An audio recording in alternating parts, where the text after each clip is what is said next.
गुरु भाई बहन, बहुत बढ़िया एगो सास पतोह के शिव से जुड़ल कहानी सुनाओ तनी।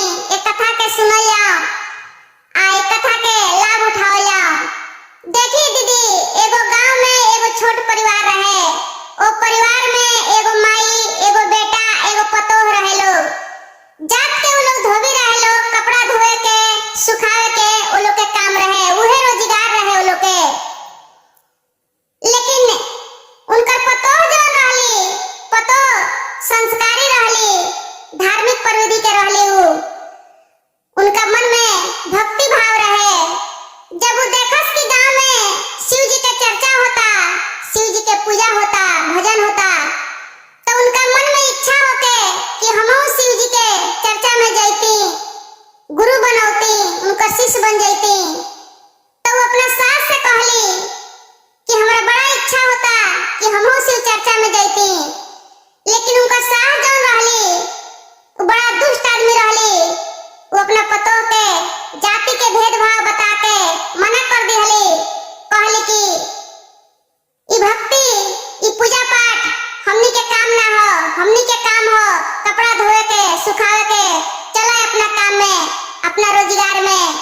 वो भक्ति कैला से, वो शिव जी के चर्चा में गैला से हमनी के कोनो पेट भरे वाला नहीं थे, वो सब काम हमनी के ना हो। लेकिन इनका मन में बड़ा इच्छा होखे, बड़ा श्रद्धा रहे। अभी कितनो कैली इनका सास ना जाए देश, मना कर दिहली। तभी का कैली पतोह कि मन ही मन शिव जी के गुरु बना लेहली। आ गुरु बना के सुनले रहली, गांव में देखले रहली, वैसे ही 3 सूत्र के पालन करस, दया मांगस, चर्चा करस, नमः शिवाय के जाप भी करस, मन ही मन करस। इनका मन में इच्छा रहे तो मन ही मन 3 सूत्र कर ले सु दीदी। अब एक दिन के बात हो कि लोग नदी के घाट पर दोनों सास पतोह गइल वालो कपड़ा धोता लो। कपड़ा धोत रहे लोग, तब तक महादेव जी वहां अपन भेष बदल के एगो बूढ़ के रूप में घूमत रहनी।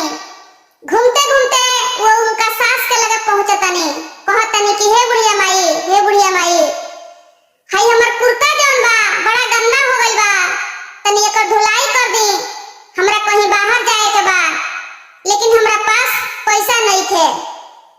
तो बुढ़िया माई सुनली तो कहली कि ई काम हम पैसा खातिर करीने, जब पैसा नहीं थे तो हमरा से ई कपड़ा ना धोआई, रउआ कहीं और जाई, काहे कि हम पैसे खातिर ही काम करीने। उनका दिल में दया ना रहे, वो दुष्ट स्वभाव के रहली। तब महादेव जी वहां से पहुंच गई उनका पतोह के लगे। थोड़ा सा अलग हट के पतोह कपड़ा धोत रहली।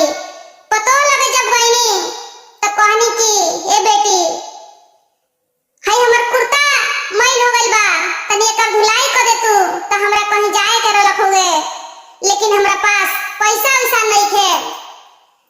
कहली कि कोनो बात नहीं थे, पैसा नहीं थे तो ऐसा हूं धुलाई हो जाई। अब का कहली कि कुर्ता लेके कुर्ता के धुलाई कर दहली, के दे दहली। तो महादेव जी कहनी कि ये बेटी, हमरा पास तो पैसा नहीं थे, लेकिन पैसा के सिवा कुछ दोसर मांगो, कोनो आशीर्वाद मांगो हमरा से, हम दे सकतानी। अब कहली कि कुछ ना चाहिए हमरा, सब कुछ हमरा पूरा बा। लेकिन महादेव जी जिद कइनी जे कुछ मांगला हमरा से, पैसा के छोड़ के कुछ मांग सकतारू। तो कहली उनकर पतोह कि ए बाबा, हम सुनले बानी कि मर गइला के बाद जे जैसन कर्म कइले रहेला वैसने फल मिलेला, वैसन फल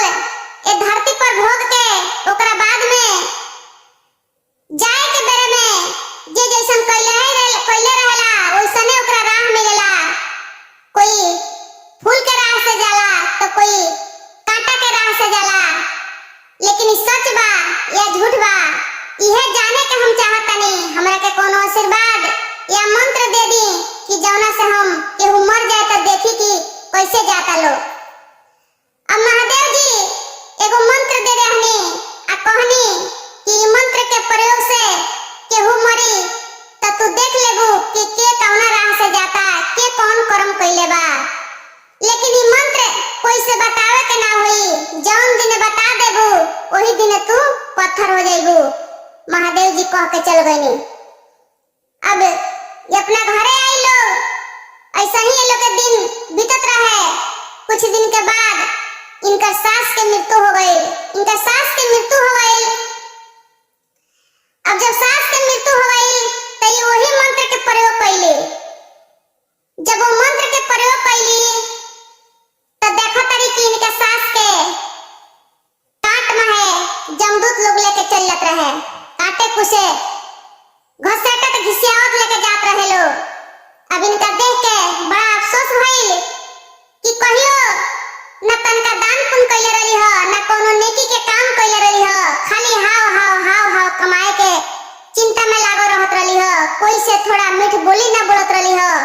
अब जैसन कइले बड़ी वैसन पावस। आ उनकर बेटा जौन बाड़न उ बड़ा बिलाप कक के रोस आ देखस कि हमर पत्नी तनको नहीं रोत हमरा माई खातिर। अब ऐसा ही कके कहले कि हम पूछम कि हमर माई मर गई है तो तू काहे ना रोलू हो। लेकिन अभी उनका दाह संस्कार सब बीत जाए तब। अब उनका दाह संस्कार सब बीत बात गईल। अभी सोचत रहलन कि अब इनका से हम कैसे पूछी लेकिन पूछबे करें। तब तक गांव में एगो ब्राह्मण के मृत्यु हो गई। ब्राह्मण के जब मृत्यु हो गई तो ये दोनों जने गई बा लोग देखे। जब गई लोग देखे तब फिर हो जा उनकर पत्नी अपना मंत्र के प्रयोग कैली। जब मंत्र के प्रयोग कैली तो देखली कि ब्राह्मण फूल के राह में जात रहन। उनका के जमदूत लोग फूल के राह से लेके जात रहे लोग। अब वो देखली तो उनका बड़ा रोआई आई। उ लगली रोए, कहली कि बढ़िया कर्म कइले रहन तो बढ़िया परिणाम उनका मिलल बा, रास्ता अच्छा मिलल बा। अब उ लगली दीदी रोए। जब वो रोए लगली तो उनकर पति देखलन तो उनका बड़ा गुस्सा आई कि बताओ हमर माई मरे वाली ह तो इनका तनको रोआई ना आई। ये तनको देर खातिर ना रोली आ हाय गैर आदमी मरल बा तो इनका काहे रोआई आवता। चलो घरे हम बताओ तनी। अब दोनों जने घरे आई लोग। जब घरे आई लोग तो उनकर पति कहले कि सुनो हमर माई मरे वाली तो तारा तनको रोआई ना आई। कहियो ना रोल हमरा माई के याद में। आ गैर आदमी मरल तो तू काहे रोत रहलू हो हमरा के बताओ। तब कहली कि कुछ ना ऐसे ही रोआई आ गइल हो। तो कहले कि हमर माई मोली तो तारा रोआई ना आई आ मरल वाला तो तारा रोआई आ गइल खो। काहे रोआई आई खो ये हमरा के बतावे के पड़ी। अब बड़ा जिद कइले तो कहली कि देखी उ शिव जी के भक्त रहन, हमहू एगो शिव जी के भक्त हई, ओही से हमरा रोआई आई खो। लेकिन ए बात से उनकर पति ना मानलन, बहुत जिद कइलन। कहले कि देखी जिद मत करी, ई पूछे वाला सवाल नहीं थे। कहले कि ना ई हम जान के रहन कि हमरा माई के मुआला पर तहरा काहे ना रोआई आई आ गैर आदमी मरल तो तू काहे रोलू। अब सोचली कि बताइए देले में भलाई बा, भले पत्थर के हो जाए तो का हो लेकिन हम बताइए देतनी। अब कहली कि देखी हम बताएं लेकिन पत्थर के हो जाए। कहले कि इतना सत्यवादी बाड़ू तू कि बताइबू तो पत्थर के हो जाइबू। तने देखी तो सत हम तू बताओ हमरा के कैसे पत्थर के होता रू। अभी लगली उ नदी के घाट पर के बात बतावे। महादेव जी जौन मंत्र देहले रहनी उ सब बात बतौली।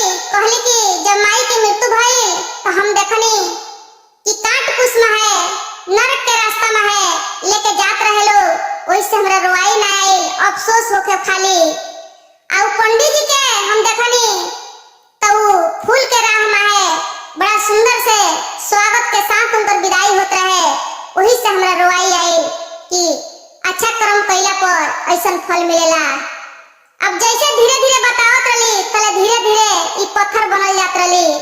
अब पूरा बात बतावते ही पत्थर बन गईली। पत्थर बन गईली तो इनकर पति देखते रह गइलन। आई बाजे उनका शरीर पत्थर बन गई, आई आत्मा जौन रहे तो शिव लोक में चल गई। अभी देख के पछताते रह गइलन, कौनो उपाय कइलन, कुछ भी कइलन, उनकर शरीर लौट के ना आइल। तो देखी गुरु भाई गुरु बहन, सबसे पहिलका बात बा कि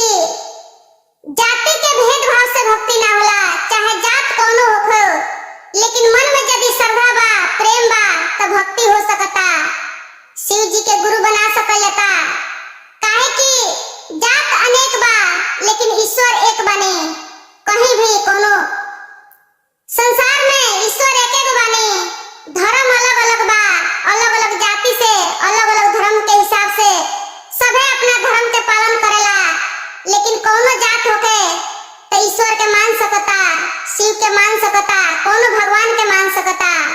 दूसर का बात बा कि कभी भी अगर पत्नी चाहे पति संस्कारी बा, धार्मिक परिधि के बा, तो ओकरा ऊपर शंका आ शिकायत ना करे के चाही, ओकरा पर विश्वास रखे के चाही। विश्वास पर ही दुनिया कायम बा।